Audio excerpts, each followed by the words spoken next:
Aí, agora deu leve, ó. Aí, ó, tá aí esse texto que eu chamo assim, um texto áureo para o assunto de hoje, ó. Olha o que Paulo vai dizer aos Filipenses, esse texto aí, ó. Pois a nossa pátria está nos céus. Olha, ele começa dizendo, né? A nossa pátria, né? Como cidadão do céu. Na verdade, nós temos duas cidadanias, né? A terrena e a celestial. Mas ele coloca como a principal a celestial, né? A nossa pátria está nos céus, de onde também aguardamos o Salvador, né? O Senhor Jesus Cristo, aguardamos o retorno dele, né? O qual transformará o nosso corpo de humilhação, ele chama corpo de humilhação, o corpo físico ele chama de humilhação, para ser igual ao corpo da sua glória, segundo a eficácia do poder que ele tem de até subordinar a si todas as coisas. Então fica até aqui, para a gente entender, ó. Vai transformar esse nosso corpo físico, ele chama corpo de humilhação, para ser igual ao corpo da sua glória. É o assunto de hoje. Então esse texto aí eu vejo como um texto áureo, né? A gente vai entender isso aí melhor. Então, ó, eu disse para vocês que a gente estava falando sobre os 4 estágios, né? Nós vamos encerrar essa parte, os 4 estágios da salvação. E nós vimos o primeiro, é a justificação, né? Depois que o homem caiu. Então vem o processo de Deus. Primeira coisa, Deus justificou, tornou justo o homem culpado. Aí opera junto, né? Claro que é o tempo que ele justifica, tira o homem da prisão, da condenação pela extinção da dívida. Aí ele regenera esse homem, opera nele, é uma obra de Deus, opera nele o novo nascimento, né? Isso tudo é na questão espiritual do homem. Você aceita Jesus, seu corpo, né? O que vai alterar é que se a pessoa aceitar Jesus de verdade e ela carrega maldições que atingiram o seu corpo físico, vai ter uma mudança. Mas na verdade não teve aquela coisa de o teu corpo voltar a ser como de Adão, que não adoece, que não morre, não. Entendeu? Você vai perceber que a transformação espiritual, quando a gente aceita Jesus, acontece, né? Que já tem um reflexo na alma do homem, né? Ele restaura a questão espiritual, né? Que por sua vez vai ter um reflexo direto na vida do homem. O espiritual quer dizer, ele restaura a comunhão do homem com Deus, né? Deus volta a receber o homem, que tem um reflexo direto na sua alma, ou seja, no ser humano. Só que fica devendo uma coisa, o que é? A operação no corpo físico. É claro que nós ainda vamos discutir aqui, que um dia eu falei, sobre a questão dos benefícios da morte de Jesus, morte e ressurreição, até que ponto, como e até que ponto esses benefícios alcançam o corpo físico, na questão da restauração, da cura divina, essa coisa toda. Mas fato é que mesmo que é verdade que ele levou sobre si nossas doenças, nossas enfermidades, né? Então quer dizer que o corpo enferma, né? Ele adoece. Por quê? Porque ele ainda é por isso que Paulo usa aquela expressão corpo de humilhação. Agora, no último estágio, que é a chamada glorificação, Deus vai tratar a questão que está faltando no homem, que é a questão do corpo dele ser restaurado, né? Quem está entendendo até aí? Então, a questão da salvação, do espiritual, da alma do homem, os benefícios já alcançaram. Agora, há ainda esse estágio que é agora ainda remover de nós a humilhação do corpo físico, que ainda sofre os efeitos do pecado lá do Éden. Ainda adoece, ainda morre, envelhece, é fraco. Quem está entendendo? Então a glorificação é a transformação que Deus vai operar agora naquilo que ainda falta, que é no corpo físico do homem. Aí o homem que morre não vai mais morrer. Quem está entendendo? Espiritualmente ele não está mais morto, né? Vocês estavam mortos nos vossos, agora Cristo vos deu vida. Pronto. Ali já operou no espiritual, na alma do homem, né? No interior do homem. Por isso que Paulo diz, o que Paulo diz lá? Ainda que o homem exterior se corrompa, né? Quem completa? O interior se renova. Quer dizer, o exterior. Agora, a glorificação é o operar da obra de Cristo naquilo que ainda falta no homem, que é no corpo dele, no corpo físico. Quem está entendendo? Porque ainda que o interior se renova, o exterior se corrompe. O mais santo envelhece. É ou não é? O mais dedicado, consagrado, adoece. Paulo mesmo vai falar que ele ficou doente lá. Não é? Timóteo, que era um jovem consagradíssimo ao Senhor, Paulo diz que ele tinha constante dores no estômago, né? E a gente vai ver um homem como Jó. Então, agora, esse último estágio, ele vai se dar, que é do corpo físico, né? Na glorificação, que é o último estágio. Então, ó, tem a justificação, a santificação. Aqui é um ato de Deus, quando o homem confessa, recebe a Cristo, mas é operado por Deus exclusivamente, o homem só precisa crer, né? Aqui é uma parceria, nós já estudamos isso aqui, né? A santificação é um processo de Deus com o homem e do homem com Deus, né? Uma parceria do homem, a graça liberada, e o homem ir buscar essa graça liberada para ser transformado, praticando o quê?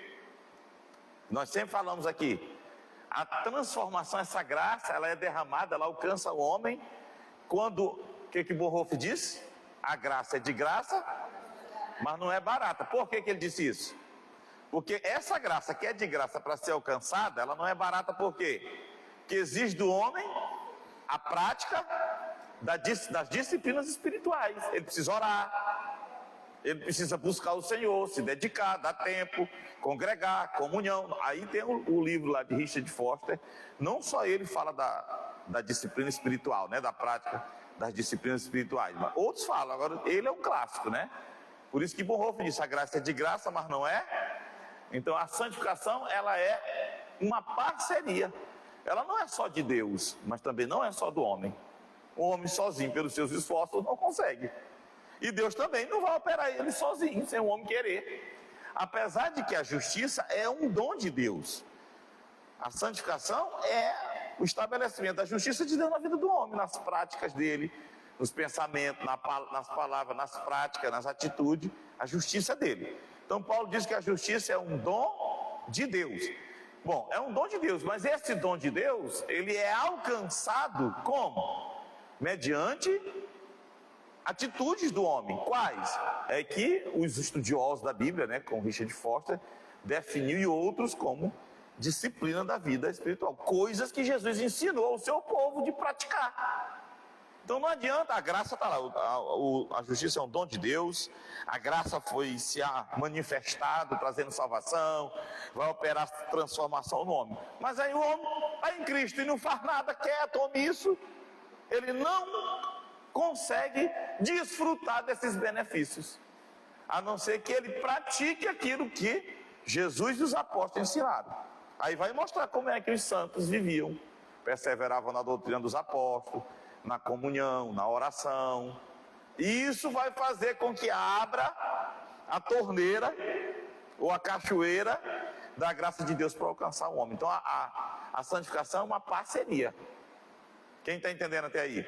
Então, esse homem que foi justificado, regenerado, e está no processo de santificação, buscando, trabalhando, não que ele por seus esforços, mas ele se esforça para praticar a disciplina. E Deus vai conferindo a graça, vai trabalhando ele com Deus e Deus com ele. Então ele está só aguardando o último estágio. Qual é o último estágio? O quarto e final, chamado de glorificação, que é o final, ou seja, é o que ainda falta, ó, a glorificação, que nada mais é a glorificação do que, leio,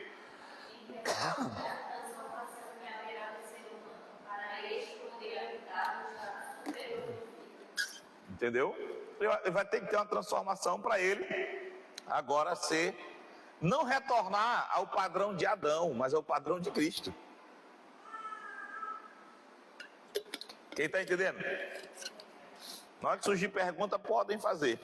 Ó, então, e essa transformação, ela vai ser operada diretamente no corpo físico, que tem, que vai ter com certeza reflexo na sua alma. Por quê? Porque a alma, ela é afetada, porque esse corpo é corruptível, ele é inclinado. Quem está entendendo?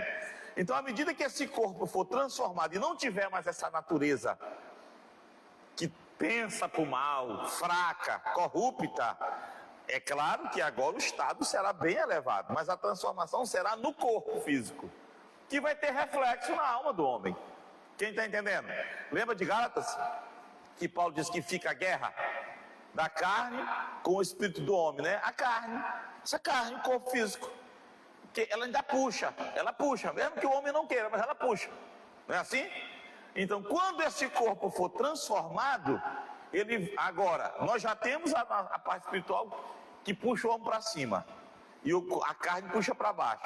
Imagina quando essa carne for transformada, esse corpo for transformado, e tudo puxar para cima. Você está entendendo? Então é o último estágio, né? É o último estágio, a glorificação. Então tá aí, ó. Qual o motivo da transformação? Por que vai haver? Por qual razão vai haver essa transformação, ó? Olha o texto aí que eu estou trazendo aí para vocês, ó. Leia.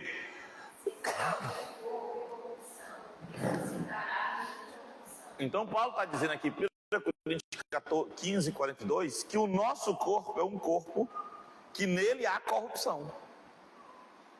Entendeu? O próprio corpo em si, ele há a corrupção. Então ele diz, ó, semeia-se o corpo. Ele está falando aqui da ressurreição dos mortos. O sujeito morre, né? Ele está falando de como nós somos hoje. Então ele diz, ó, o sujeito morre com um corpo em corrupção, um corpo corrupto, um corpo que se corrompe, né? E semeia, e quando ressuscita um corpo que não se corrompe, incorruptível, né? Semeia, ou seja, nós temos um corpo corruptível, na transformação a igreja receberá um corpo incorruptível. Então Paulo está dizendo que o nosso corpo é corruptível. E o que é corruptível na visão de Paulo? Ó? É que está sujeito à destruição, nosso corpo. Por isso que ele tem que ser transformado. Porque é um corpo que está sujeito à destruição, à decadência e controle do pecado. Então, para habitar no plano de Deus, elevado de Deus, né, nessa habitação superior, celestial, ele precisa ser transformado, porque ele não pode carregar um corpo desse aqui no estádio, entendeu? Quem está entendendo? Então, ó, também é vista, o que é vista? A corrupção, como um poder maligno que afeta toda a criação, como resultado do pecado de Adão. Então, isso tudo tem que ser tirado do homem, entendeu? Então, é o último estágio, Deus vai tirar isso tudo do homem. Né? E o homem vai voltar ao estado de perfeição. Voltar assim, porque um dia ele criou o homem nesse estado, o homem se corrompeu. Agora ele vai levar em Cristo, né? E aí o que falta? O corpo físico, né? O que falta é o corpo físico. O crente santo, dedicado, quando ele tropeça, por quê? Porque ele tem um corpo corruptível que o inclina. Então, mesmo que ele seja santo, ele está sempre lutando. Tiago não diz, todos nós tropeçamos, todos tropeçam em alguma coisa. Por quê? Que há um corpo corruptível, que é sujeito à destruição, à decadência e ao controle do pecado. Então, é claro que quando chegar a hora, né, Deus vai transformar esse corpo, ele não ser mais assim. Quem está entendendo? Então, ó, olha outro texto, ó, o 42, agora o 43, ó. Semeia-se em ignomínia, ressuscitará em glória. Assim é o nosso corpo hoje, assim será depois. Semeia-se em fraqueza, ressuscitará com vigor. Então, olha como é hoje, olha como é depois, né? Ele está usando o caso ele está usando o caso aqui de ressuscitar, do crente que morre. Só que nós sabemos que quando Jesus vier, uma parte vai estar morta e outra parte viva, não é isso? Então, o que Paulo diz? Os vivos serão transformados no arrebatamento. Os vivos serão transformados, vão receber essa transformação que nós estamos vendo aqui em vida. Nesse processo da terra, ele está aqui na terra. Jesus veio, a trombeta soou, daqui em vida, quando ele for elevado às nuvens para o encontro com o Senhor, nos ares, vai se dar essa transformação. Os outros estarão mortos. Então, Paulo está usando o exemplo dos mortos, ó. Ou seja, semear, quer dizer, foi para a terra. Foi plantado, né? Ou seja, ó, em ignomínia, em corrupção, em fraqueza, morreram, né? Como nós que estamos vivos estamos passando por isso. Corpo corruptível, há uma ignomínia no nosso corpo, vergonha, desonra e fraqueza. E isso tudo será transformado Quem estiver vivo é transformado sem morrer, né? E quem está morto ressuscita tendo essa transformação. Vai ressuscitando e subindo ao encontro juntamente com os vivos nos ares. Ninguém vai chegar primeiro, vai chegar tudo junto. Quem está entendendo? Então, o que é isso aqui? Ignomínia é desonra, como resultado da corrupção e fraqueza. O que é fraqueza? Falta de força e falta de capacidade. Um corpo sujeito à debilidade, à enfermidade. Isso tudo vai ser transformado para habitar numa dimensão superior. O crente vai habitar numa dimensão superior, ele vai para o céu, né? E aí ele receberá um corpo.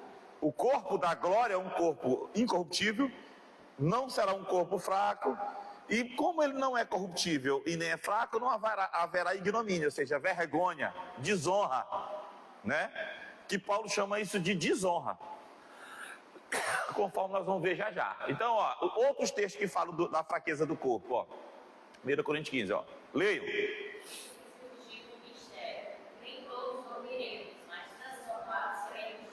Nem todos dormiremos. O que é dormir aí? É a morte, né? Paulo chama de dormir. Nem todos, mas todos. Nem todos vão morrer, mas todos serão transformados. Os que morrerem e os que ficarem vivos. Quando? No momento do abrir e fechar de olhos, ao ressoar da última trombeta. A trombeta soará, os mortos estarão incorruptíveis e nós seremos transformados. Fechou aí o que eu acabei de dizer, né? Eles ressuscitam incorruptível, com um corpo, o mar vai dar seus mortos, a terra, tudo, além, tudo que vai dar. Onde tiver, né? Onde tiver morto, que morreu com Cristo, morreu salvo, né? A morte vai ter que entregar esse corpo. E eles vão ressuscitar incorruptível. E os que estiverem vivos, vivendo com Cristo, serão transformados. Vai. Porque é necessário que este corpo corruptível se revista da incorruptibilidade e que o corpo mortal se revista da imortalidade. É necessário, nós vamos ver já já. Por que Paulo diz que é necessário? Vamos ver já já. E quando este corpo corruptível se revestir de corruptibilidade e o que é mortal se revestir de imortalidade, então se cumprirá a palavra que está escrita: tragada foi a morte pela vitória. Então o conceito de corrupção está lá, né? Por que é corruptível? Fraco, né? Também, fraqueza, tendencioso ao pecado, ao controle do pecado, porque morre, porque adoece. Tem um monte de coisa, né? Então vamos lá, o corpo da glória, Nas declarações anteriores que nós vimos ali de Paulo, Paulo expõe um estado deplorável e decadente em que se encontra toda a vida mortal. Toda a vida mortal ficou assim, um estado deplorável e decadente, em estado de corrupção, fraqueza e desonra. A obra de Cristo operou um novo nascimento espiritual. O homem não foi justificado, o homem foi justificado e regenerado espiritualmente. Porém, seu corpo físico ainda carrega os traços do velho homem, da velha natureza, as fraquezas, né? E até pior, né? Percebe que está ficando pior, porque os primeiros lá ainda viveram 900, 800, hoje, no tempo de Moisés 120, aí foi diminuindo, hoje é 80, 90, né? O homem é um ser espiritual, foi criado para viver numa dimensão maior, elevada, porém foi rebaixado a este estado de humilhação. Cristo completará o que ele iniciou. Ele mesmo virá buscar o homem regenerado espiritualmente e operará. Quem que ele vem buscar? O regenerado espiritualmente. E operará pelo seu poder a transformação no nosso corpo físico. Ele operará. Não está dito lá que é ele, Paulo diz ele, o qual nos transformará, fará isso. Ele diz lá que a nossa pátria está no céu, né? De onde virá, aí de onde vem o nosso Salvador Cristo, que transformará o nosso corpo de humilhação num corpo da glória semelhante ao dele, né? Então é ele que vai operar. Por quê? Porque é a obra de Cristo que vai se completar, que começou na justificação do homem. Então, pelo seu poder, ele vem buscar, né? O homem regenerado espiritualmente e operará pelo seu poder a transformação no nosso corpo físico. Por isso que Paulo diz, Senhor Jesus Cristo, o qual transformará o nosso corpo de humilhação. Humilhação por quê? Porque vive num estado deplorável, decadente, de corrupção, de fraqueza, né? Diferente dos corpos elevados. Então, a transformação, olha aqui é o que do negócio, A transformação do corpo reverterá este estado de humilhação do ser humano, que morre, que adoece, gerado por seu corpo. Ou seja, o homem vive nesse estado de humilhação por causa do seu corpo. Porque espiritualmente ele não já foi transformado, ele não já foi restaurado, regenerado, ele tem já algo elevado nele, espiritualmente. No interior. Agora o corpo dele ainda o sujeita à servidão. Por isso que Paulo chama de corpo de humilhação. Então, a transformação vai reverter esse estado de humilhação do ser humano, gerado por seu corpo. Por isso que a último estágio é o corpo. Processo semelhante ao operado em Cristo. Por isso Paulo diz, para ser igual ao corpo da sua glória. Quando a gente vê esse texto lá que Paulo fala que ele vai transformar o nosso corpo de humilhação num corpo glorioso, semelhante ao de Cristo, não é que nós vamos receber um corpo de Deus, que Cristo não é Deus. Não é isso. O processo é semelhante ao dele, que também recebeu um corpo de humilhação. Não está lá, Paulo fala aos Filipenses, que ele desceu, né, se despiu, se humilhou, até a forma de homem, tal, ou seja, recebeu um corpo de humilhação também, e que no momento certo Deus o transformou, né, e ele agora tem um corpo glorificado, né, reivindicou a sua glória que tinha antes, não é assim? Então esse processo que aconteceu com Cristo será semelhante ao nosso, por isso que ele diz, para ser igual ao corpo da sua glória, um corpo não mais decadente, mas um corpo agora glorioso. Quem está entendendo aí? Esse é o processo. Nós nunca receberemos, vamos dizer, um corpo glorioso igual ao de Cristo, porque ele é Deus. Agora, o processo de reversão dessa humilhação, tal como aconteceu com Cristo, vai acontecer com a gente. Porque ele venceu a morte. Não foi? Sim ou não? Vamos continuar vendo, Por que eu digo isso? Por que é preciso entender isso? Podem fazer pergunta, porque olha que Paulo, olha como está Cristo hoje. Porque a gente pensa assim, presta atenção, quando Cristo ressuscitou, preste bem atenção, quando Cristo ressuscitou o mesmo corpo, do mesmo jeitinho, não ressuscitou elevado, e agora ressuscitou como Deus, não, ressurreição, o Jesus Cristo homem ressuscitou Jesus Cristo homem, embora sendo sempre sendo Deus, sempre sendo homem, aquilo ali, é o mesmo corpo aí que ele diz, me dá aqui um pedacinho de pão, deixa eu comer aqui toca aqui em mim, ainda tinha as marcas do cravo, claro, que estavam saradas já, né, com certeza, não saiu derramando sangue, andando por aí derramando sangue, né, então, tá lá, só que ele não permanece assim. Quem diz isso, pastor? A Bíblia, olha lá, o encontro dele com Paulo, uns dizem que foi entre 5 a 8 anos depois que Jesus foi para o céu, ao meio-dia, rei, isso aqui é Paulo relatando ao rei Agripa, me parece, né? Indo eu caminho fora, ele ia para Damasco, viu uma luz do céu, no céu, mais resplandecente que o sol. Ele viu uma luz no céu, em cima, mais resplandecente que o sol, que brilhou ao redor de mim e dos que iam comigo, ele olhou, aquela luzona, aí e caindo todos nós por terra, ouvi uma voz que me falava em língua hebraica, Saulo, Saulo, por que me persegues? Dura coisa recalcitrares contra os aguilhões. Então eu perguntei, quem és tu, Senhor? Ao que o Senhor respondeu, eu sou Jesus a quem tu persegue, mas levanta-te firme sobre teus pés, porque por isto te apareci. Ou seja, a aparição de Cristo para Paulo foi como? Numa luz que resplandecia mais do que o sol. Entendeu? Ele estava assim quando ele ressuscitou? Não estava, porque ele chegou lá, olharam ele, normal, não foi ou não foi? Agora, quando ele vai para o céu, a sua glória é reivindicada.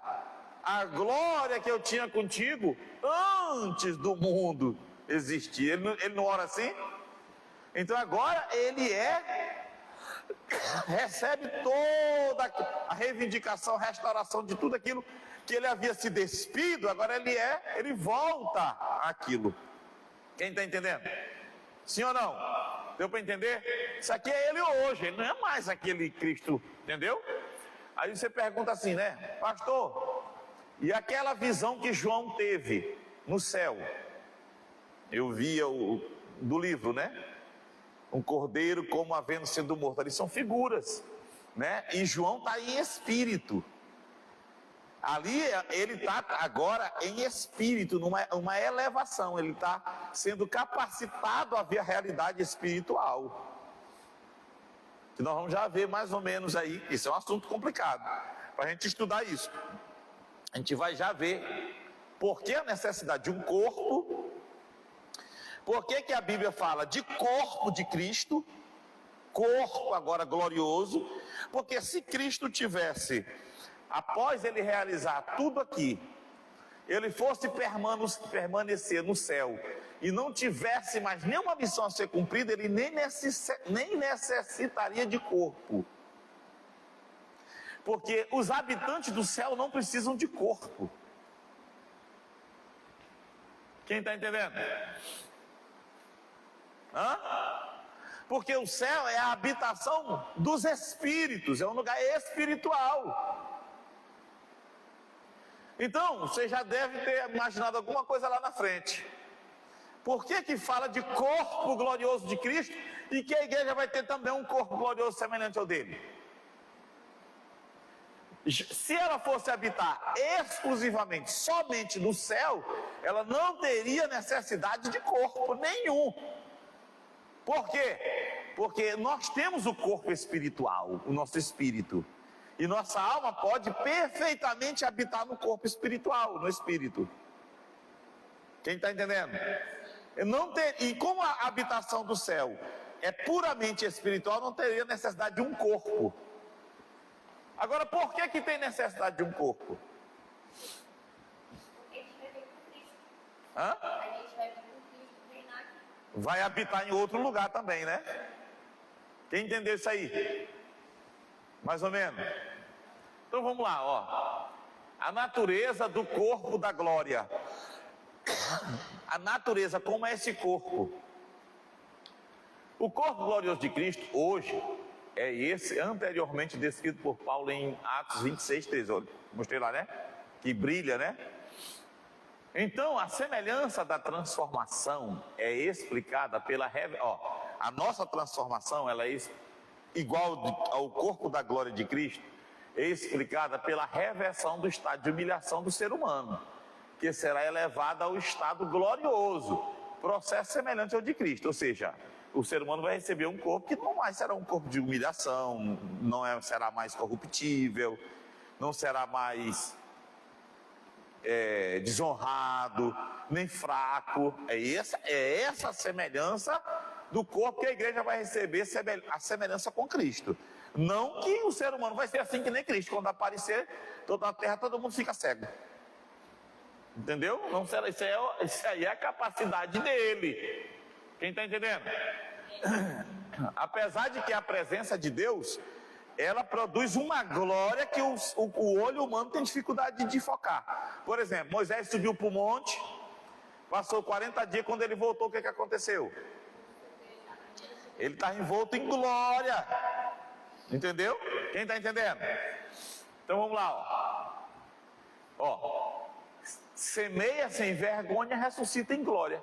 Então, quando Paulo diz que o nosso corpo receberemos um corpo glorioso semelhante ao dele, é que não será mais um corpo de humilhação, não será mais um corpo fraco, entendeu? Semelhante a Cristo nesse aspecto, mas nós receberemos o corpo que ele tem hoje como Deus. Então, quanto à natureza do corpo glorioso, como é que é a configuração, sabemos que será um corpo. Primeiro, um corpo, né? Será um corpo, um invólucro do homem interior, ou seja, alma e espírito do homem receberá um corpo, não será esse, mas receberá um corpo. O que mais? Totalmente diferente do corpo terreno, capacitado para habitar as regiões celestiais e terrena. Quem está entendendo? Lá e aqui, nós entendemos isso, né? Depois que a igreja for arrebatada, não vai continuar a vida normal na terra? Grande tribulação, depois milênio, não é? Por isso que ela receberá um corpo, e também Cristo terá um corpo glorioso. Por quê? Porque haverá necessidade de habitar na terra, lá e aqui. Porque se for só céu, o céu é a habitação de seres espirituais sem corpos. Deus é espírito. Os anjos são seres espirituais. Agora, por que a necessidade de um corpo? Porque tanto Cristo como sua igreja habitarão o céu e a terra. Quem está entendendo? Então ela não pode mais reinar com Cristo, auxiliar Cristo nesse plano de Deus com esse corpo decadente. Então ela será transformada. O corpo, capacitado para habitar as regiões celestiais e terrenas, sem corrupção alguma e fraqueza. Cristo está reinando, aí o cidadão, a igreja está reinando com ele, o cara diz assim: eu vou pegar um fuzil aqui e matar o Charlie. Aí pode botar fuzil, meu amigo, entendeu? Na cabeça dele, no olho, Charlie não vai dizer: bota no meu olho, entendeu? Mas um corpo elevado, glorioso, né? Vai ser tipo Matrix, será? Aí, cai, será que é assim? Não sei, né? Mas não vai mais matar, porque será um corpo que não morre, não pode ser atingido. Quem está entendendo? É um corpo elevado, tá vendo aí, Neymar, como é importante? Segundo Paulo, o corpo da glória não será como o corpo de Adão, não será, mas trará uma configuração superior com imagem de um corpo espiritual celestial. É Paulo que usa essa expressão, olha lá, Assim como trouxemos a imagem do terreno, a aparência, como ele é visto, assim traremos também, no dia da transformação, a imagem do celestial. Será o outro corpo. Quem está entendendo? Mas será um conhecido, seremos conhecidos, porém outro corpo. Olhou, conheceu. Eu vou te provar depois onde é que se conhece e por que se conhece. Semeia-se corpo natural, quer dizer, quando morre nós temos um corpo natural, ressuscitará corpo espiritual. Se há corpo natural, há também corpo espiritual. Haverá um corpo espiritual elevado. A necessidade de um corpo, olha lá. Por que a necessidade de um corpo? Aí é que vai entrar na importância disso aqui, Quando se fala em corpo, fala-se na necessidade de habitar fora do céu, onde é a habitação de Deus. O céu é a habitação de Deus, que é espírito e dos seres puramente espirituais. Eu já falei, né? Por isso que haverá necessidade de um corpo. Porque se fosse só o céu, não haveria necessidade. Porque Deus é espírito e está lá habitando e reinando. Os seres espirituais, os anjos, não têm corpos. Estão lá. Porque não tem necessidade. Agora na terra tem. Tem que ter um corpo. Quem está entendendo? Porque é um reino matéria, um reino material. Lá é o reino espiritual. Tanto para cima como para baixo, né? Deus é espírito, João 4:24. Olha lá dos anjos, os anjos não são todos eles espíritos ministradores, espíritos enviados para servir aqueles que hão de herdar a salvação? São espíritos. Quando eles vêm na terra, aqui tem, nós não estamos vendo. Por quê? Porque eles não têm corpo. Nós não estamos vendo eles porque eles não têm corpo. Sim ou não? Então, se não tem necessidade de corpo para habitar o céu, por que a igreja vai receber um corpo glorioso? Tanto Cristo como a igreja. Porque ela tem ainda uma missão na terra. Ela terá ainda uma missão na terra, que é reinar com Cristo. Quem está entendendo? Um ser puramente espiritual não possui um corpo, se ele é puramente espiritual. A prova foi Jesus, leia.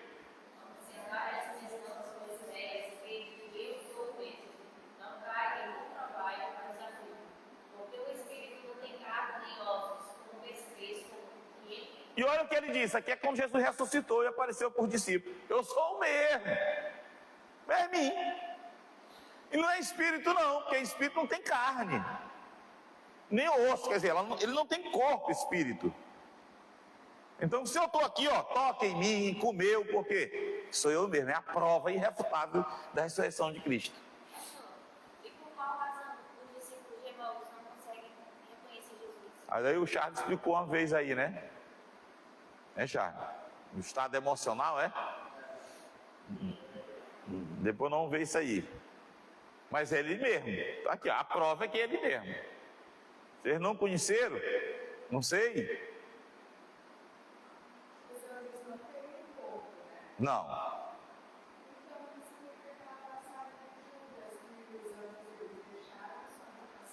Ali quando fala habitação, aí o entendimento de alguns é que eles possuem uma espécie de corpo e não sei o que, não sei o que.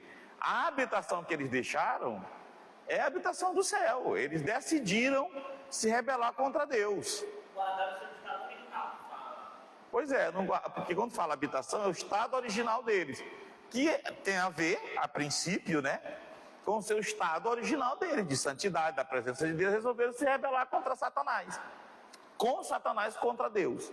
Aí é que alguém entende, né, que ali é dificílimo de entender, para se explicar por que demônio entra nas pessoas e anjos não, né? Porque é como se eles, de alguma forma, eles sofreram algum tipo de mudança neles, entendeu? Mas eles são seres puramente espirituais. Os anjos podem não entrar nas pessoas porque não tem autorização para isso, são obedientes. E eles querem bagunçar com a raça humana, né? Os demônios. Então, assim como os anjos, os demônios são seres puramente espirituais, que não possuem corpos. Eles não possuem corpos. Nem anjo, nem demônio. Porque eles são seres espirituais. Entendeu? Os seres dotados de corpos são seres humanos, porque Deus fez um mundo físico e fez o homem dessa forma, se utilizando de matéria. Então, tanto o homem como os bichos, Deus pegou e usou a matéria. Mas quando ele foi criar os anjos, as hostes angelicais, ele não usou matéria. É porque não estou lembrando se lê o texto. Podem perguntar. Mas tem um texto que fala assim que é como se eles entrassem nos corpos para buscar refrigério, uma coisa assim. Pois é, Mateus lá diz que eles vão em lugares em busca de repouso, aquela coisa, entendeu? Agora, a questão de estudar essa perda da habitação que a Débora perguntou, que o Matias falou, ela é complicada, porque diz que os anjos que não guardaram o seu principado, que o principado quer dizer o estado original, o estado primeiro, ou seja, eles não se mantiveram, não guardaram, não se guardaram da forma como foram criados. Aí tem muito estudo sobre isso aí, mas em geral, o que se deve entender é que tanto anjos como demônio, eles são seres puramente espirituais. A única diferença de anjo para demônio é que demônios são caídos, são anjos que se rebelaram. Mas eles são anjos também, anjos do mal, anjos caídos, não é assim? Portanto, não possuem corpos. Tanto é que eles estão andando por aí, estão apurrinhando, atirando seta e ninguém está vendo, porque não tem corpo. E ao mesmo tempo os anjos também estão, não é? Sim ou não? Então, ó, espírito, como Jesus diz, não tem carne e ossos, né? Nós temos a parte espiritual, o homem é espírito, alma e corpo, Paulo falou, né? Só que a nossa feitura não é como o deles. A constituição do homem não é como. Os anjos foram feitos de uma forma que eles conseguem habitar sem um corpo físico, é a constituição deles. Eles são seres espirituais. Cadê? Tá aqui, ó. Espíritos ministradores. O homem, ele é espiritual no sentido de que ele possui um espírito. Mas ele é a alma vivente, o homem.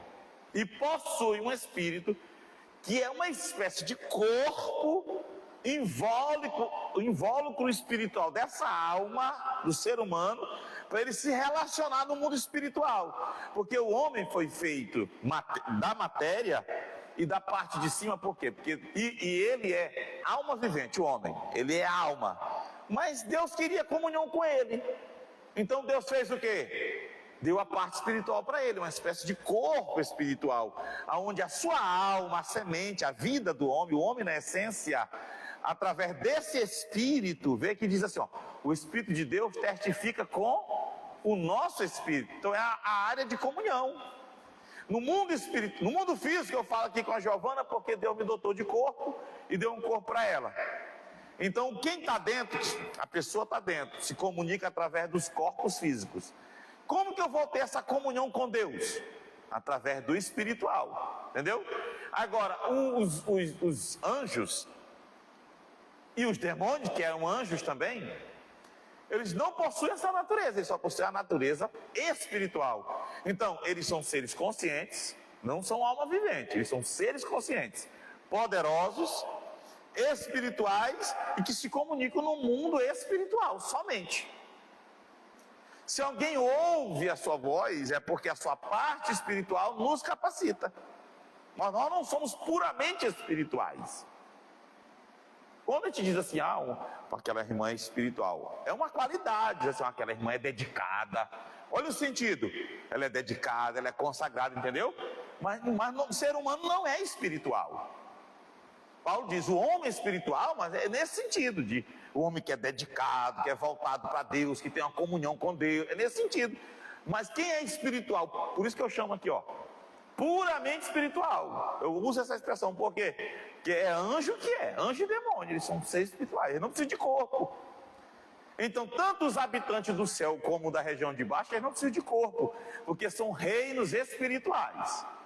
Agora, como há um propósito de Deus com Cristo e com a igreja, no mundo físico, mesmo depois da igreja arrebatada e tudo, tanto Cristo como a igreja terão um corpo glorioso.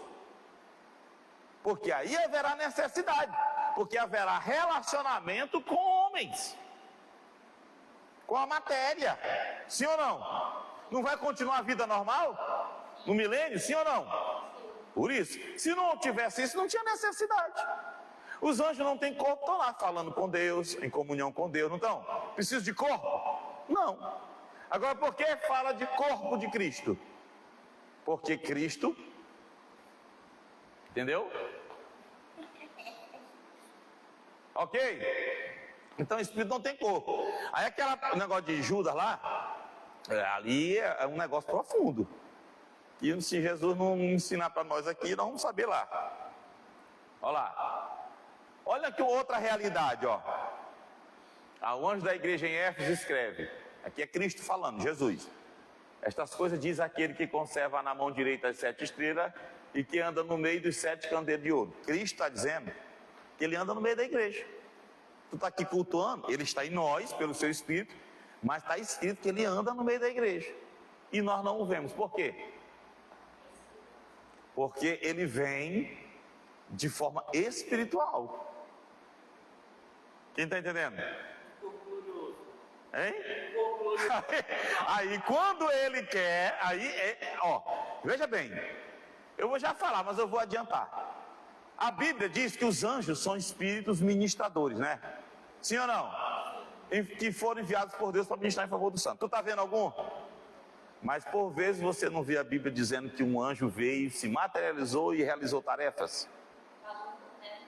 Não é assim? Falou, não é? Então isso depende da missão. É assim é Cristo. Ele habita espiritualmente no meio da igreja. Ele anda. Isso aqui é coisa de homem.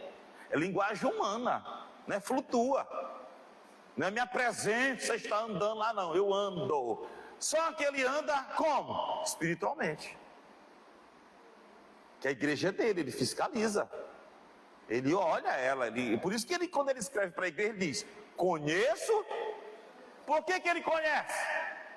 Porque ele anda no meio dela. Não tem negócio de, ei, eu estou lá. Quem está entendendo? Agora, um dia ele virá visível para toda a terra, no corpo glorioso. Um dia ele quis vir para Paulo na sua glória e nem chegou perto, porque se ele chega, mata. Ele derretia Paulo. Quem já viu relatos ou documentários sobre a bomba atômica em Hiroshima e Nagasaki? Vocês já viram falar em sombras humanas? Irmão, a bomba, ela tinha uma luz e calor tão forte que depois viram sombra de pessoas como fosse aqui, ó, mais uma pessoa. Foram ver que ali era uma pessoa. Quando foi tão forte, a luz e o calor foi tão forte que pulverizou, carbonizou e pulverizou a pessoa. Só que marcou, antes dela derreter, dela virar pó, marcou. O Japão se rendeu na mesma hora, disse: para aí, porque se matar e mandar outra bicha dessa, foram duas. E agora aquela bomba, ela é parecida com um traque. Quem sabe o que é traque? É parecido com beijo de moça. Não tem uma beijo de moça na frente das bombas que se tem hoje. Os quilotões, megatões, são muito mais poderosos. Se tiver uma guerra hoje, né? Pô, bem, então, vocês entendem agora? Eu vou já explicar melhor isso, ó. Olha aqui outro texto, ó. Leia. Porque também Cristo padeceu a vez pelos pecados, o justo pelos injustos, para levar-nos a Deus, mortificado na verdade na carne, mas santificado pelo Espírito, do qual também foi e pregou os espíritos em prisão. Então ele foi lá e pregou os espíritos em prisão. Ele foi no corpo? Não, ó, mortificado na verdade na carne. O seu corpo estava no túmulo, mas Cristo foi às regiões de baixo e pregou. Por quê? Porque é reino espiritual. Então não precisa de corpo. Então tanto em cima como embaixo é o reino dos espíritos, morada dos espíritos, não precisa de corpo. Agora, para habitar na terra precisa. Por isso que o nosso corpo será transformado. Não tinha nem necessidade de a gente ter corpo. Você assim, ó, a igreja vai ficar no céu para sempre. Não precisa ter corpo. Quem não vai para o céu vai para o inferno. Também não precisa de corpo. Estão lá consciente, ele pregou aos espíritos em prisão. Estão conscientes lá. Só que o corpo está guardado em algum lugar, né? Então, ó. E agora, irmão, digo isto, ó, irmão, que a carne e o sangue não podem herdar o reino de Deus. Nem a corrupção herdar a incorrupção. Então, ó, não pode. Porque o reino, aqui quando se fala de reino de Deus, a morada de Deus, onde Deus reina, no paraíso, não, é uma habitação espiritual, puramente espiritual. Ó, a necessidade de um corpo, continuando, ó. Todos os registros, vai clarear isso que eu estou falando, ó. Todos os registros de seres humanos puramente espirituais vindo realizar missões na Terra, quando um ser puramente espiritual, um anjo, vem realizar uma missão na Terra, mostra-se esses seres com um corpo físico. Deus o capacita, dá na hora um corpo para ele. Ele desce, quando ele desce, nessa passagem do espiritual para a dimensão terrena, Deus reveste o corpo dele, o espírito. É um anjo, é consciente, é poderoso. Deus o limita num corpo, coloca ele dentro de um invólucro humano. Vá! Aí ele aparece aqui como homem. Não, angelofania. Teofania é Deus. Quando é Deus a gente chama teofania. Quando é um anjo é a angelofania. Ele está na forma humana. Deus na forma humana, teofania. Anjo na forma humana, angelofania. Entendeu? Foi bem lembrado, que eu nem botei esses termos. Então quando ele vem realizar uma tarefa, alguma missão, mostra-se esses seres espirituais com um corpo físico. Exceto a ministração constante dos anjos em favor dos salvos, que ficam invisíveis aos olhos humanos por não possuírem corpo. Então, os escritores hebreus dizem que os anjos são espíritos ministradores, estão aqui, ninguém está vendo. Mas existem missões, tarefas, que eles precisam assumir um corpo para vir conversar com o homem. Cara a cara, sentar com ele, conversar com ele, dizer para ele, verificar uma situação em loco, como diz a turma. Está aqui um exemplo, ó. Olha aí como é claro, ó. Apareceu o Senhor. Quem apareceu para Abraão? Senhor Deus.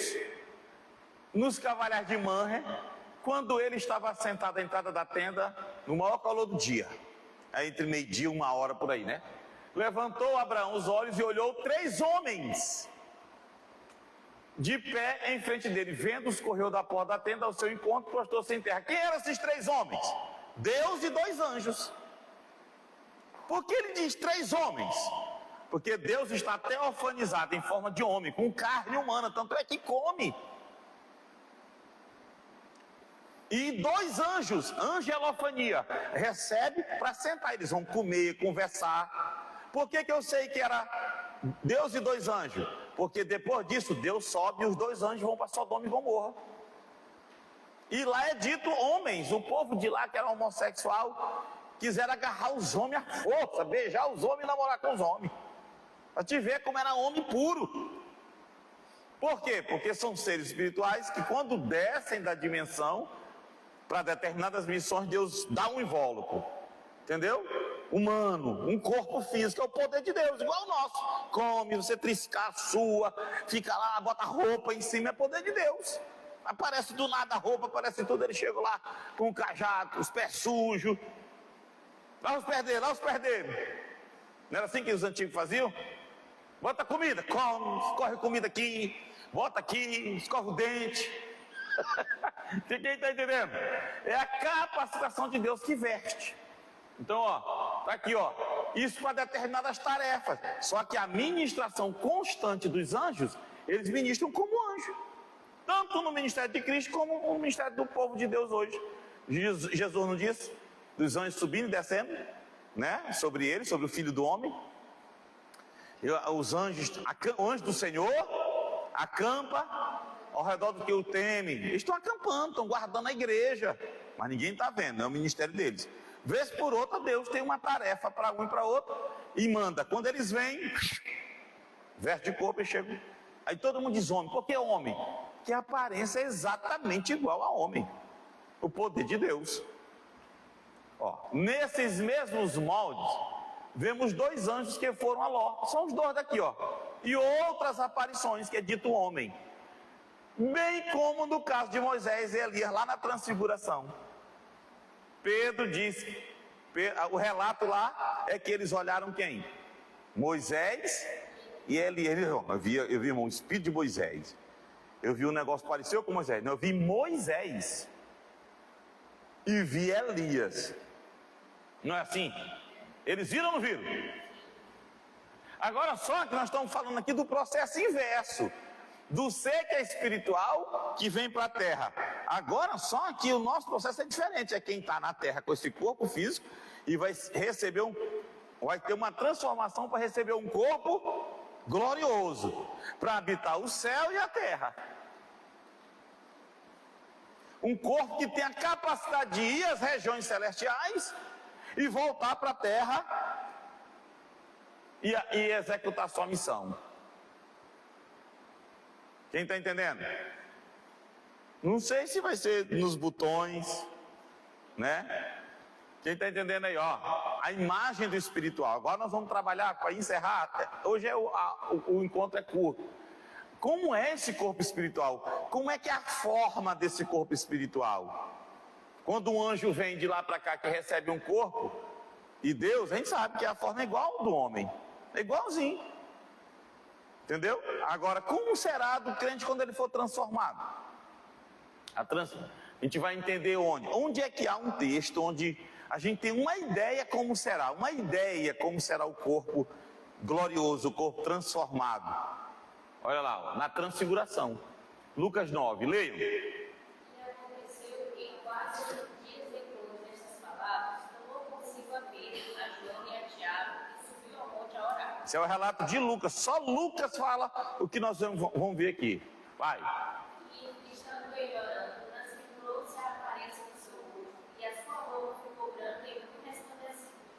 Aqui Lucas fala que transformou o rosto. E, já os outros relatos dizem que ele brilhava, ele todo. Então muda um pouco. E eis que estavam falando com ele 2 homens, que eram Moisés e Elias. Dois homens. Veja aí, ó. 2 homens falando com ele. Moisés e Elias. Os quais apareceram com glória e falavam da sua morte, a qual havia de cumprir-se em Jerusalém. Falavam de quê? Da sua morte. Que ia se cumprir. E Pedro e os que estavam com ele estavam carregados de sono. E quando despertaram, viram a sua glória e aqueles 2 homens que estavam com ele. E aí? O que vocês observam aí que dentro do nosso assunto, que dá uma basezinha aqui? Para a gente entender como será o corpo do crente depois. Porque os apóstolos viram Moisés Viram 2 homens. O que mudou aí? 2 homens. e apesar de já estarem lá, então, Mas viram 2 homens. Podia ser só o que Deus está fazendo com os anjos. Quando vem aqui, parece com um homem. Podia ser só isso. O que é que nesse texto diz de especial? Cristo. Mas diz que Moisés aí tinha?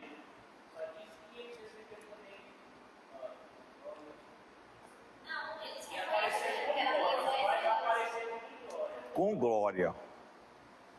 Eram homens, não era? Ora, ele diz 2 homens e diz que esses homens apareceram com... É a única indicação que mostra do corpo glorioso. Não seria mais ou menos semelhante ao de Cristo aqui? Apareça com É. branco. Exato. Não vou dizer. Então veja que eles apareceram com glória. A expressão é semelhante ao corpo da glória que nós receberemos. Então eles aparecem como homens. Elias e Moisés, onde eles estão hoje? No céu. E eles apareceram como homens com aparência de glória. É um texto que mostra um pouco como será o corpo. Observe ali, ó, apareceram com glória. Muito embora sendo homens, 2 homens. Olha lá, ó, eu repeti o texto, ó, os quais apareceram com glória, ó. Olha o texto, ó. Mas levanta-te firme sobre teus pés, porque ele te apareceu. O que eu quero colocar esse texto? Esse texto de Atos 26:16 é quando Jesus disse para Paulo. Jesus apareceu na estrada de Damasco com aquele clarão e fez aquilo tudo e diz assim: Paulo, por isso eu te apareci. É a mesma palavra apareci para apareceram, indicando o quê? A palavra aparecer é a mesma, dando ideia de que uma pessoa que aparece a outra, e não apenas de uma visão, mas de aparição, uma pessoa aparecendo para outra, ó.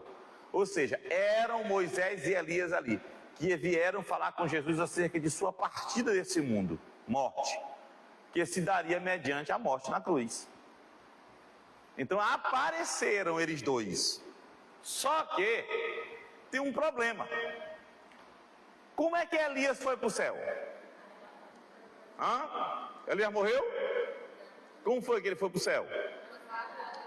Arrebatado, transladado, né? Na verdade, ele foi levado visivelmente, que ele viu. O arrebatamento é aquela coisa arrancada rápido, né? Mas viu. Então, quer dizer, ele não morreu. Elias morreu? Então ele foi completo. Então, pastor, como é que ele foi completo? Já foi transformado. Subindo e sendo transformado. Na hora que vai subindo, já vai sendo transformado para habitar a região, recebendo o corpo. Da mesma forma que veio para você. Mesma forma. Porque o corpo é para ele habitar aqui.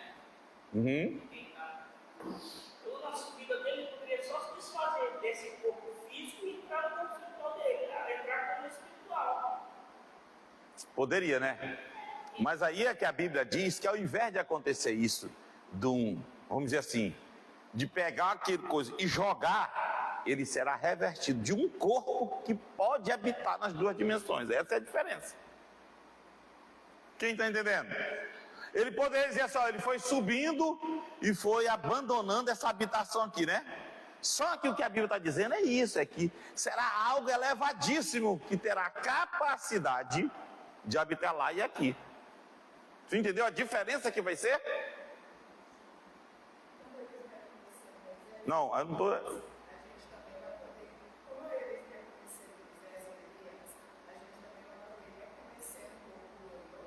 Vai, eles não conheceram Moisés. É a pessoa. Não é como diz. Não, o corpo glorioso a gente não sabe exatamente como será. Mas será a pessoa reconhecida. Então não é que vai, encerra uma, morre o Chico e nasce o Zé. Não, morre o Chico e nasce o Chico. Só que o Chico nasce com um corpo glorioso, reconhecível.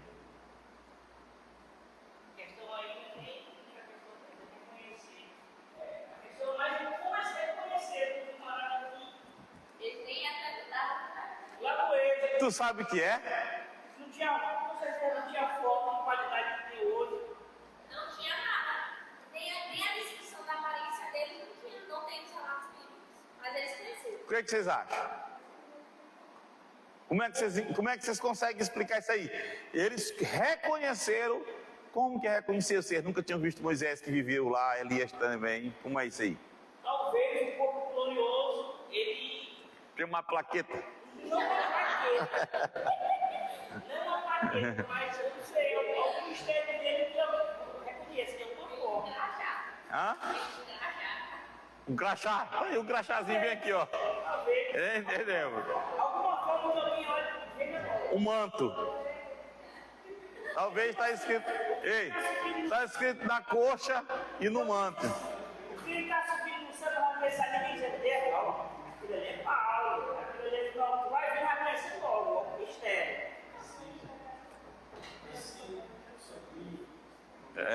A positivo. Fulano, A positivo.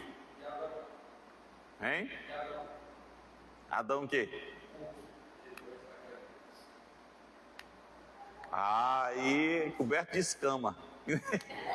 Diz um cara aqui, é mais quem fala que diz que o corpo de Adão era coberto de escama. Corpo coberto de escama de Adão. Pegaram lá um texto original, torceram ele, diz que Adão era todo cheio de escama. Parente de peixe, só pode, né? Sim, bora lá. Como é que vocês pensam aí? Que o Matias perguntou, que a Débora perguntou também. Como é que a gente vai entender? Como é que eles vão conhecer? Como é que, assim, aqui, como é que eles conheceram lá na Transfiguração? Como é que eles conheceram? Moisés e Elias. Pedro não colou e disse, olha, Moisés e Elias conheceu. Porque Pedro disse assim, se tu quiser, Senhor, se o Senhor permitir, nós vamos fazer 3 tendas. Uma para ti, Moisés e outra Elias. E aí, como é que eles reconheceram? Crachá, plaqueta na testa, nome escrito no manto, na coxa. Bom dia. Deus nos deu a gente. Presente com você aqui. Elias, que é Moisés, Elias. Prazer, sou Pedro. Tiago, como é que tá, Tiago? Ah, rapaz, tu que é Moisés, rapaz. Oi, até mais alto que eu pensava. Hein? Só que eles apareceram com glória. Eu não sei dizer para vocês assim com certeza. O que eu entendo é que, tipo assim, a dimensão espiritual, ela, vamos dizer assim, ela capacita o homem, né? Você vê que, por exemplo, Cristo, ó. Cristo, ele conhecia o pensamento das pessoas, o interior, ele não precisava que os homens dessem testemunho. Não tem vários textos que falam isso? Então, ali era um ambiente totalmente envolvido no espiritual. Então, houve uma conscientização da dimensão. É por isso que o relacionamento do céu se conhecerão, entendeu? Vamos dizer, automaticamente. Porque não haverá uma limitação do conhecimento, das limitações humanas. Entendeu? Será uma habitação elevada. Então, como eles estão ali, nessa ambiência permeada pelo espiritual, eu penso que isso gerou a capacitação deles de conhecer. Sem que não fosse necessário ninguém dizer. Entendeu? O texto diz que estava no corpo em glória. Apareceram em glória. Jesus. Se transfigurou. Isso parece os apóstolos, estavam no discípulo, estavam nesse livro. Não, mas uma nuvem o cercou. Que a gente fala da presença de Deus. Aí tu entende que ali A capacitação veio. Isso é um entendimento. Claro que não tem detalhe, né? Não foi preciso ninguém apresentar ninguém. Nós temos que pensar que uma dimensão espiritual, ela não tem as limitações de conhecimento. Né? Você vai ver, quando o Espírito Santo capacita o homem com palavra de conhecimento, ele não começa a conhecer fatos que ele não estava lá, não presenciou. Então é essa a dimensão que nós estamos falando. E Paulo fala das características dela, que ela é elevada, né? Muito mais elevada do que a nossa. Temos que pensar de uma dimensão muito mais elevada do que a nossa. O povo chega até a dizer de como era a capacidade de Adão, né? Que era um gênio, botou o nome nos animais. Você já percebeu que a capacidade do ser humano é muito grande? Aqui é que lá nasce um gênio. Mesmo nós ainda presos, imagina numa dimensão superior, um gênio que tem uma capacidade enorme de memorizar tudo, memória fotográfica, isso existe, né? É por aí, ó. Então, ó, o corpo de Moisés, o corpo de Elias, ele subiu, aí aconteceu isso, né? Ele foi. Agora, como entender Moisés? Como entender Moisés aparecer, se Moisés está no céu e o seu corpo? Elias morreu? Foi arrebatado, transladado, levado. E Moisés? Morreu? E como é que... Hein? Deus pegou? Fala aí, rapaz. Diz aí. Hein? Ele é obrigatório lá com o Satanás, o corpo do ônibus, não tinha o pegou. O capeta queria agarrar o corpo dele. Tira pra fora. Então olha lá, o corpo de Moisés. Moisés apareceu ele, a pessoa. Só que agora num corpo glorioso, não foi? Moisés e Elias. Então, ó, Deuteronômio 34 vai falar do corpo de Moisés, ó. Leiam. Assim morreu ali Moisés. Morreu. Elias não morreu, mas Moisés morreu, né? Vai. Servo do Senhor, na terra de Moabe, segundo a palavra do Senhor. Este sepultou no vale, na terra de Moabe, depois de Betleão. E ninguém sabe, até hoje, o lugar da sua sepultura. Quando ele diz até hoje, é até a data da escrita, né? E sepultou o corpo. O corpo foi enterrado. Os moldes, às vezes, deles, que eram sepulturas escavadas em pedra, mas ficou enterrado, sepultado. Isso aqui é fato. Aqui está dizendo aqui, ó. Tá ou não tá? Vai. Tinha Moisés a idade de 120 anos quando morreu. Não se lhe escureceram os olhos, nem se abateu o vigor. Não foi morrendo de reinha, do seu, não. Deus disse, mas eu vou te levar. Puf, tirou a vida dele. Colheu. Quem está entendendo? E ele foi para onde? Quando ele morreu, ele foi para onde? A essência do Moisés, o ser interior de Moisés, a alma de Moisés foi para onde? Foi para o seio de Abraão. Quem está entendendo? Porque até Cristo, né, a gente entende onde ia. E o corpo ficou lá no sepulcro. Onde? Num vale, na terra de Moab, defronte de Bet-peor. E Deus o sepultou, e é Deus. Aqui é Deus, não tinha ninguém lá não. E Arão, ajuda aí. Josué, Deus chamou ele sozinho e mandou ele ungir, consagrar Josué, se despedir do povo, ele disse, tu não desce mais. E aí foi aquele chororô do povo e ele desapareceu. Moisés foi sepultado no vale, sumiu o corpo de Moisés. E o povo pranteou ele, ó. E os filhos de Israel prantearam Moisés por 30 dias nas campinas de Moab. Então se cumpriram os dias do pranto no luto por Moisés. Aí continuou, Josué assumiu.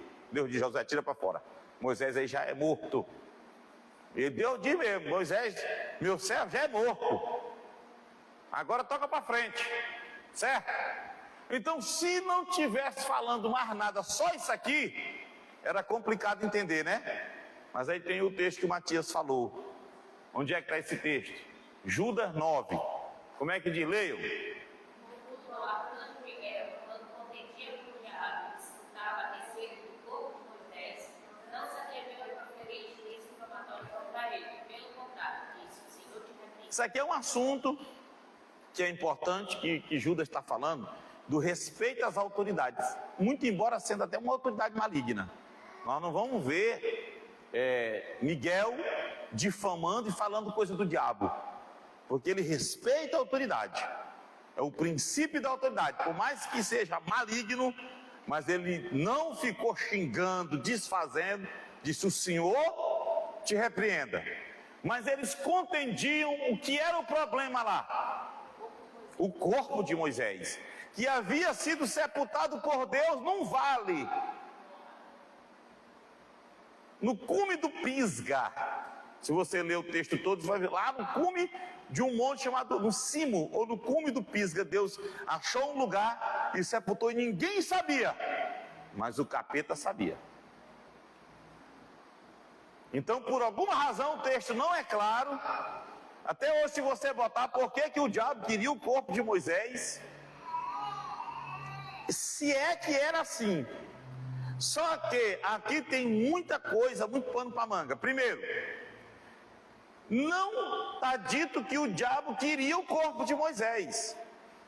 Porque eu posso entender que, quem sabe, Miguel veio numa missão de levar o corpo e o diabo se opôs. Talvez reivindicou alguma coisa. Alguns chegam a dizer que ele disse assim, ele matou um homem. Ele não entrou na terra da promessa porque ele falhou. Por que levar? E houve a contenda. Pode ter sido isso. Outros entendem que era o diabo que queria o corpo para mostrar o túmulo para o povo e gerar idolatria. Né? O povo adorar Moisés e fazer aquelas peregrinações, aquela coisa toda. Não se sabe. Outro detalhe, não está dizendo que o arcanjo contendeu com o corpo a enterrar em algum outro lugar. Só diz o quê? Miguel, quando contendia com o diabo e disputava a respeito do corpo de Moisés. Ninguém sabe para onde ele pegou esse corpo, veio buscar e levou para algum lugar, ninguém sabe. É um texto obscuro. Mas Moisés aparece com o corpo glorioso em Mateus 17. No mesmo padrão de Elias. Quem está entendendo? Então nós vamos tirar conclusões quais? Ó, o texto de Deuteronômio deixa claro que o Senhor o matou, estando ele ainda sadio, e depois o sepultou num vale. Isso é fato. Então, essa batalha do arcanjo com o diabo pelo corpo pode ter havido depois, ela pode ter sido depois. É uma indicação. Alguns acham, eu acho estranho dizer que Deus o matou e teve essa briga e depois pegou, Deus mandou o arcanjo Miguel ir sepultar. Eu acho mais fácil entender e coerente que Deus o sepultou e depois o diabo. Ou então o propósito de Deus foi posteriormente levar Moisés para alguma situação e o diabo quis se opor. É muito obscura a passagem. Mas olha, essa batalha pelo corpo pode ter vindo depois. Haja vista ficar sem sentido ter acontecido no dia da morte. Porque lá diz que Deus o matou, ele estando ainda sadio, e o sepultou. Não fala de briga. Então eu entendo que aconteceu depois. Ninguém sabia, mas o diabo sabia onde estava o corpo. Ou então Deus mandou o arcanjo para algum propósito posterior e o diabo quis reivindicar, devido à natureza de Moisés. Então vamos lá. Ó. Olha algo lógico. Isso aqui fica para vocês continuarem estudando. Se Miguel, o arcanjo, após vencer a disputa pelo corpo, sepultasse Moisés em qualquer lugar da terra, ele esconderia como de Satanás? Pegasse, tirou ele daqui, agora não, Satanás pegou. Aí o Satanás quis pegar o corpo de Moisés. Aí Miguel veio, agarrou o corpo dele e botou. Botou onde? Aí o diabo não viu. Onde ele botou? A menos que ele não colocasse na terra, né? A menos que fosse tirado da nossa dimensão. Como é que vocês entendem isso aí? Olha lá. Certamente ele não o sepultou na terra. Mas será? Como é que vocês entendem isso aí? Eu vi aqui. Sim, isso aqui já é mudando. Como é que vocês falam aí? É tudo muito difícil de entender, né? Porque só tem esses dois textos que falam disso. Aquele Deuteronômio 34, que Deus matou, sepultou, lá no vale, e da contenda. E lá, se tu olhar Judas, nem antes nem depois vai falar mais detalhes. Nada. Só fala ali. Agora vai falar ele aparecendo para Jesus lá. E para os 3 apóstolos. E aí, como é que a gente entende? Então, você não fala nada. O texto diz que Moisés apareceu. Moisés apareceu. O arcanjo Miguel está envolvido. Ó, outro detalhe. Quem estava brigando pelo corpo? Contendendo pelo corpo? Miguel, né? Esse mesmo arcanjo Miguel, ele, ironicamente, estará envolvido no arrebatamento da igreja, onde terá a ressurreição dos mortos e transformação de vivos. Será que não tem a ver? Olha o texto, ó. Não queremos, porém, irmãos, que sejais ignorantes com respeito aos que dormem, para que não vos entristeçais como os demais que não têm esperança. Pois se cremos que Jesus morreu e ressuscitou, assim também Deus, mediante Jesus, trará em sua companhia os que dormem. Ora, ainda vos declaramos por palavra do Senhor isto: nós, os vivos, os que ficarmos até a vinda do Senhor, de modo nenhum precederemos que dorme. Porquanto, o mesmo Senhor, dada a sua palavra de ordem, ouvida a voz do arcanjo, olha como ele está envolvido no arrebatamento da igreja, e ressoa a trombeta de Deus, descerá dos céus, e os mortos em Cristo ressuscitarão primeiro. Será que não tem alguma relação aí? Ele envolvido na morte de Moisés, lá no, querendo pegar reivindicando o corpo, e agora ele envolvido na morte dos santos que vão ser também levados para Deus. O que vocês dizem? Depois nós os vivos seremos arrebatados. Aí olha lá, ouvida a voz do arcanjo. Então por último, aparecerá em glória, a nossa pátria está no céu, de onde também aguardamos o Salvador para ser igual, vai transformar o nosso corpo para ser igual ao corpo da sua glória. Eles apareceram com glória. Moisés e Elias apareceram com glória. Nós vamos ser transformados semelhante à transformação de Cristo, um corpo de glória. E olha o que Paulo vai dizer, assim como trouxemos a imagem do terreno, assim também traremos a imagem do celestial, imagem, aparecimento. Então é o único texto que dá a entender do corpo glorioso, entendeu? Com glória, de um corpo revestido de glória.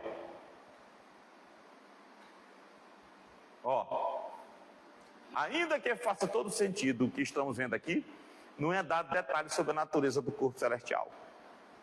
Por quê? Porque será um corpo que não será de humilhação, mas de glória. Essa expressão de glória é realmente o oposto à humilhação do corpo. Quer dizer, um corpo que não vai haver fraqueza, humilhação, corrupção, será elevado, não terá fraquezas, vergonha. Corpo glorioso. O corpo de Cristo envolve brilho. O corpo que ele tem hoje. Talvez nós, numa menor dimensão, em miniatura, teremos um corpo assim também. Porém, será a continuidade. É a mesma pessoa. É só até aí.